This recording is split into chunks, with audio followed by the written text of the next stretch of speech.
Lakad? Eh, kasi masyado. Mag-relax. Ha? Oo, yun. Maglalakad kami ng mga lalaki. Wala ba? Hintayin nyo kami dun sa Philippines.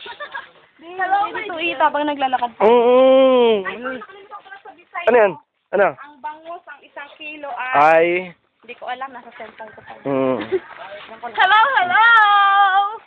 Here we go now. Okay. Ang ganda lang. Yan ang mga pinya. Pinyan. Luto natin. Yan. Ayan. Yan, daming pinya. Daming pinya. Daming pinya. Ako tag dito, ma. At ito naman ang babaeng nawawala sa sarili. Dahil naglalakad siya mag-isa, hindi niya man lang ako iniintindi. Wala ka na rin dito. Mahal ko. Ay, sino mahal mo?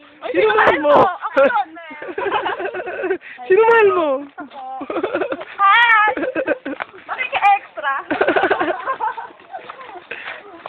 Ha? Kawawa naman si Mata. Hindi nakakita ng pinyahan.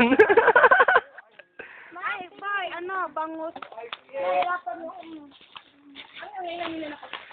Meron pa naman ako. Dahil pinya? Agi, ang ano. Sera. Sera, tumingin kasi nilalakadan mo, okay? Ito na nga. Oh. Ano?